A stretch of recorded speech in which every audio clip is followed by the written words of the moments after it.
Life was looking good. But as fate would have it, I started going to school and I got pregnant at the age of 21. It wasn't planned.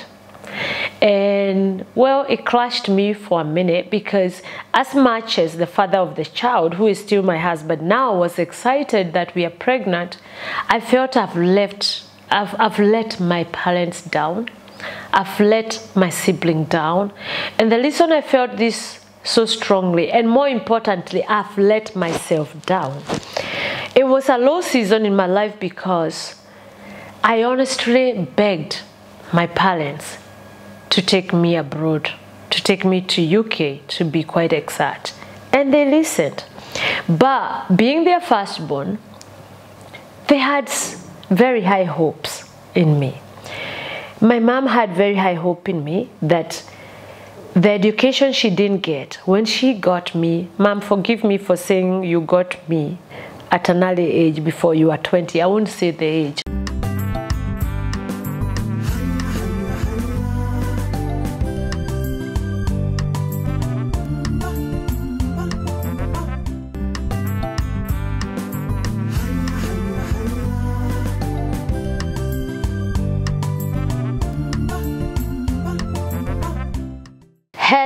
Hello, another episode. Welcome back at PerisMbuthia channel. Your girl here, PerisMbuthia. And as you know, I started this episode or series, whatever you want to call them, of Peris at 50. I turned 50, and now I'm sharing my life experiences from, maybe even my teenage life to now at my 50. And then I requested you that please do send me question, and I'll be genuinely I'll answer this question. But before we go to the question of the day, let me tell you the question of the day, then we go to our sponsors. The question of the day, wow, this one, I must say, it made me cry when I thought about it. Tears in my eyes. It was, Peris, can you tell us some of your lowest seasons in life since you were maybe 18 and now at 50? What are your lowest seasons? There are many. I can't share all of them, and I said I'm gonna try and be authentic. I'm not just gonna be here to tell you stories that are nice, that are good. I'll share those too. My good times, my not so good time, also I need to share. So my lowest season, I'll be sharing that right after this, because I must thank our sponsors today.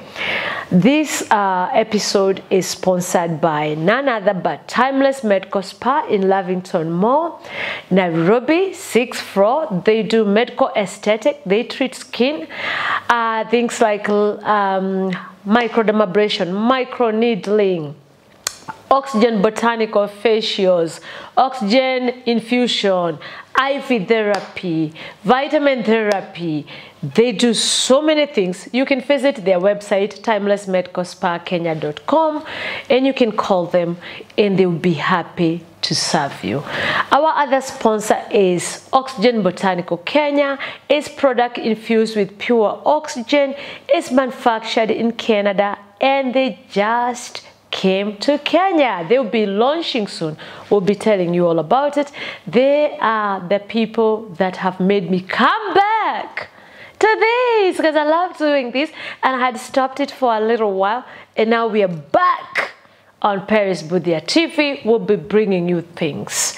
So the question of the day, thank you for asking, by the way, because if you stop asking this question, then I will not have something to tell you, because I want it to be authentic. I want it to be a question for sure you've asked, and I answer it genuinely. Peris, the lowest season of your life since you are 18 to now that you are 50. Wow. Sometimes I keep on wondering, who is 50? By the way, who is 50? Me? By the way, it's me. Yeah, 50. Wow. It's still sinking in, guys. I love the season, but sometimes I have to pinch myself. Are you really 50? I feel like my life from 18 to 50 went so fast. But anyway, my lowest season, there are many, but there's one that when I think about it, because I thought my life was over, it really I lessen it with it even now, because wow, if I came out of that, you can come out of anything. If I became what I am, you can be whatever you want to be. So if you go back to my videos, remember, I think this would be the episode 5th. I think now we are on episode 5. If you go to the other episode, you'll realize this where I said I went to UK when I was 18. It was culture shock and all that. And now at this time, I remember I went to UK to study. I wanted to study.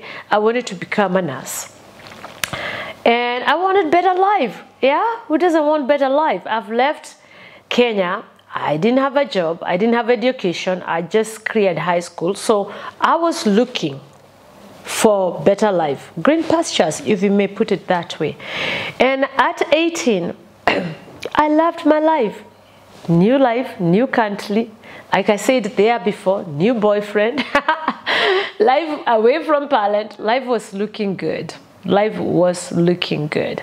But as fate would have it, I started going to school. And I got pregnant at the age of 21. It wasn't planned.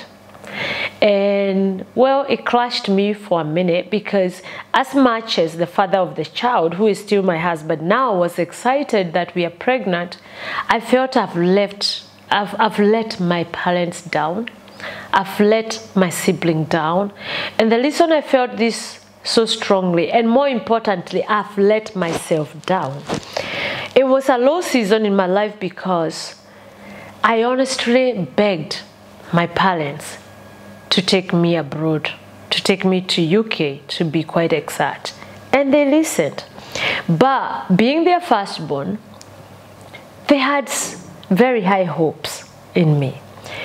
My mom had very high hope in me that the education she didn't get, when she got me, Mom, forgive me for saying you got me at an early age before you were 20. I won't say the age, but I'll say you were just before you were 20, you got me.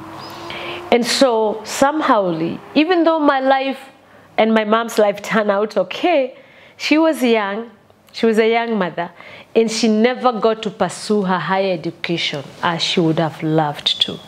She chose to take care of me and my brothers and my sisters now. Yeah, I have sisters and brothers. And so when she sent me to UK to study, it was almost like her dream was going to pass through me. Her dream was going to be realized through her firstborn daughter. She's going to get the education she didn't get. She's going to live the life that she didn't live. She's going to travel the world. Her beautiful little girl will travel the world and get to experience life that her mother didn't. So you can imagine, when I became pregnant at the age of 21, I haven't cleared my education. I hadn't gotten what you would call a good job. I was working, but not a promising job, a job with a future, let's put it that way. I felt disappointed by me. I felt like I failed my parents, and more importantly, like I've already failed in life. Like, what will happen of me now if I have no education that I came to get? What would happen of my child that I'm going to bring in this world? Yes, the child has a father. But I told you in the previous video that I learned hard work at a young age. And I also learned that if you want a good life, you have to go get it yourself. Don't wait for somebody to make the good life for you. If you want to live life of greatness, you must build it yourself, piece by piece, step by step. And I'm very proud of doing that. I had a supporting partner, my husband even now, a loving father to his child, but I still felt I've let me and my family down. More importantly, I'll repeat that again, I've let myself down. That was my lowest moment. Even though I was this happy mother, I was so excited. I prayed God for a girl. I always wanted a girl as a firstborn from when I was little. I remember even when we were praying mom and dad games when we were young, those who remember those. If you are born on the 70th, you must have played mom and dad games. Now, even when we were doing those knitting sweaters, knitting socks, I'd always imagine myself as a mother of a girl. So don't get me wrong. I was so happy that I was a young mother. I'm going to be a young mother. I was so happy that I was going to get a girl. I was so happy when I finally got the girl. My life was going well. I had a supporting husband, a loving father. I didn't lack, not the basic anyway. But remember, I was an ambitious person, ambitious young girl who went to UK, a village girl who went to UK after begging her parent to make sure that her life will be just exactly how she dreamt of, what she envisioned, and she was going to become everything God wanted her to become. And now I felt like I've just messed all that up. It was a very disappointing time in my life. It was a very low time in my life, yet exciting time in my life. Now, somehow I managed to get out of that with the help of my partner and him telling me, Peris, it's not the end of the world. Yes, we've gotten a child. Yes, this is not what we planned. Yes, we are not even married yet. This is outside wedlock. But here's the thing. We'll get married. I will marry you. He gave me a promise ring and eventually engagement ring. So he was assuring me every step of the way. The life we dreamt of together, the life you dreamt of, the life you want to live. Oh, thank you, husband. Now that I'm talking about it, I feel like crying. It's not every day you meet somebody who not only thinking of you and loving you, but who want the best of you, who want you to be everything you can be, who support you to become. Honestly, my husband has been that and more. The person who want the best for you, even if it means them sacrificing something for you to become something. It's weird. He understood me from when we met. And so he encouraged me. He held my hands and told me, don't worry. God time is the best time. Things will happen the way they are supposed to happen. They will unfold the way they are supposed to unfold. So, after our daughter was born, that was the first lowest of me, just feeling like I've disappointed my parents and myself. The second low was when now, after our daughter was born, and we've made arrangement of who can help with babysitting, how we're gonna go, how we're gonna do this life. Now we are parents, how are we gonna do it? And now I'm even engaged. We even know when we're gonna get married. But then I said to my husband, I still want to go back to school. I still want to accomplish what I came to UK to accomplish. I don't want to just end up being one of those people. There's nothing wrong with that if you choose that kind of life. But I didn't want to be one of those people who end up being what I was doing. I was a chambermaid. I was cleaning rooms. I didn't want to be one of those people who that is their life from when they are teenager to when they are little. If you enjoy that, and that's okay. I didn't enjoy the job. I did it for money. I wanted to be something else. And I was still young. And I swear, even when I started doing, when I went and did care job, when I did that, what did you used to call that course? I think it was called auxiliary nursing, or it was called caregiving. Anyway, whenever I did, after doing this course, and I got job in taking care of old people, caregiving, or not only old people, sick people and everything. Every time I went to job, there would be one woman or man who would tell me, Peris, why are you here? You look like you could do better than this. You're very bright, you're very young. Why are you here? You could do better. That thing would always remind me, oh, you failed. Oh, you failed, yeah. Oh, you see, you should go back to school. You should become something. You should do better. I was reminded even when I went to work, to those that I worked for and with. And so I decided I want to go back to school. And I told my husband, I'm going to start doing the steps that you needed to do towards that. Now he gave me his blessing. Here's the thing.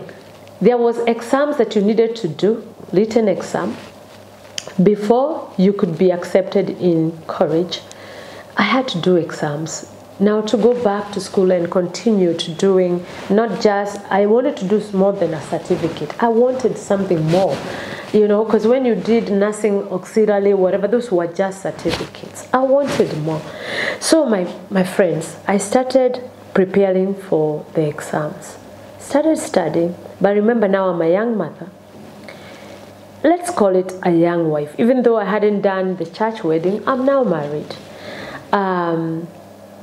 It was not easy, but I had faith in me. I had confidence. I'm gonna ace this. I'm gonna ace this. I'm gonna go do this. So the day came. I got the day for the exam. I booked for the exam.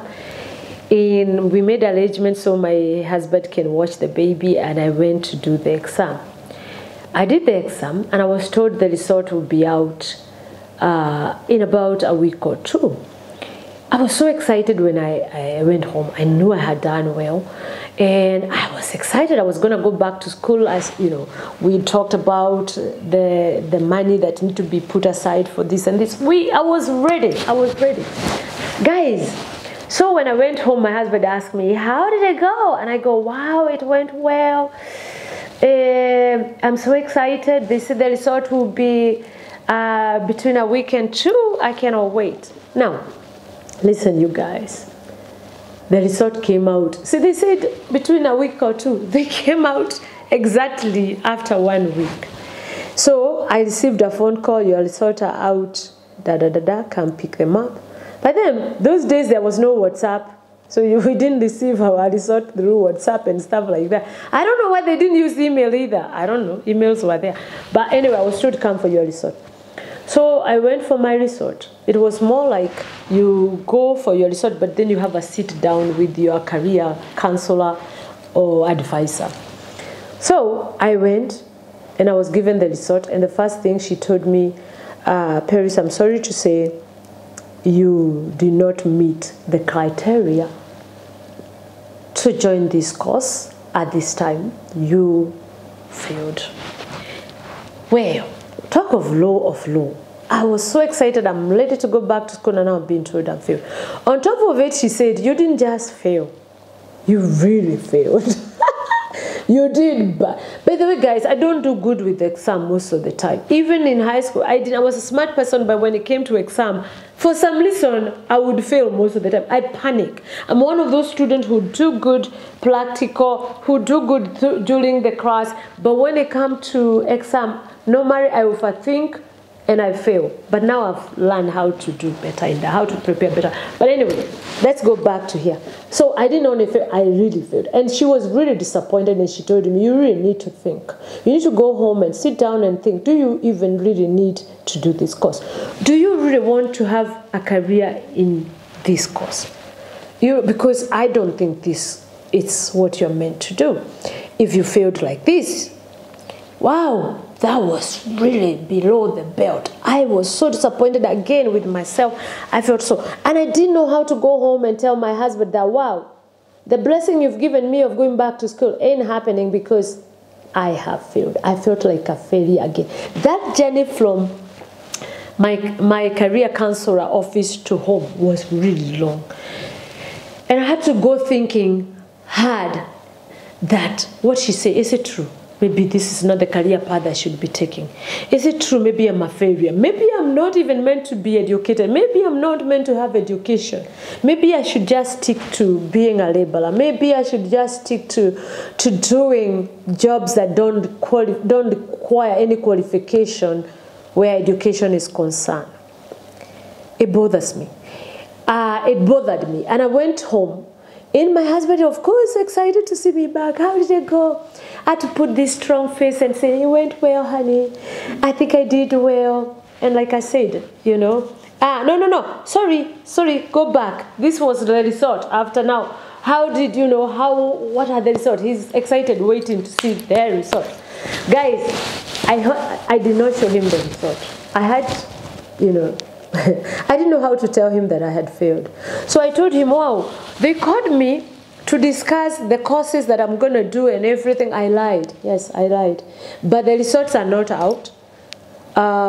They said they'll call me another day for the results. So I lied to my own husband. And I think he could see through me that I wasn't excited, so he knew I was lying, but being a supporting husband, he didn't tell me. So anyway, but the way I loved him and the way we had come to an agreement, I couldn't continue lying day after day. But I kept this a secret for a week, that the results were out and I had failed.